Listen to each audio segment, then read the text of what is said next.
តាសុស័យកតគ្នាថ្ងៃនេះអ្នកគ្រូមកកាយកំណាយលំហាត់តំពើទី102គឺគេឲ្យកូនប្រាប់ប្រភេទមុំតាមរូបភាពខាងក្រោមអញ្ចឹងកូនមើលរូបនេះជារូបដែលគេឲ្យនេះជាមុំដែលគេចង់សួររកលេខ1គេសួរថាមុំចកឈោជាមុំអ្វីអញ្ចឹងកូនមក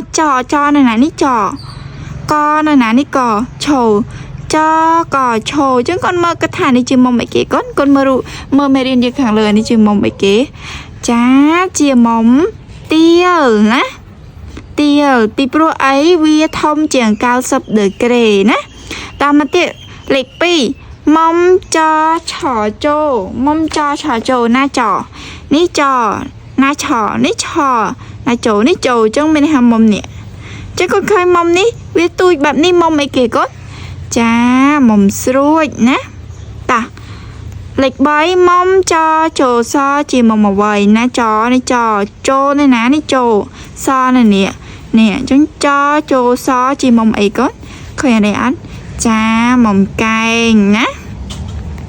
ទៅទៀតមុំឈោសដជាមុំអ្វីមុំឈោសដនេះឈោសដជាមុំអីគាត់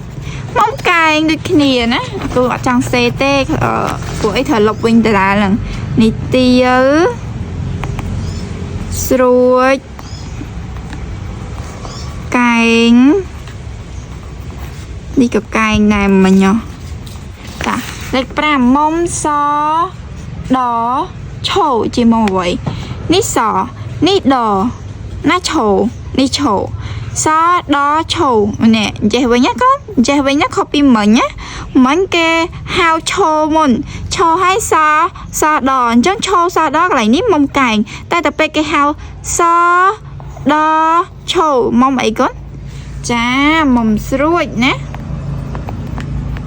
តាអក្សរលេខ7ខ្មៅនេះសេបបាក់ស្អីអត់មានមុខបឆដណាបនេះបឆដចឹងបឆដកន្លែងនេះមុំអីកូនចាមុំកែងតទៀតលេខ7សដផមុំសដផណាសនេះសដផចឹងមុំអីកូនចាមុំកែងសិតតែមុំកែងណាឆបផម្ដងឆណាឆនេះឆបផមុំអីកូនមុំកែងទៀតឯងកែងរហូតណាបផដបផដមុំអីកូនមុំកែងអញ្ចឹងវីដេអូនេះមានតែប៉ុណ្្នឹងឯងក៏មានអីឆ្ងល់គាត់អាចសួរអ្នកគ្រូបានណានេះអ្នកគ្រូសរសេរថាបញ្យល់ក្នុងក្រដាសនេះតែមានអីបញ្យល់នៅក្រដាសនោះហ្មងតែអញ្ចឹងជួបគ្នាវីដេអូក្រោយទៀតណាកូនអត់ចូលសួរអ្នកគ្រូបាន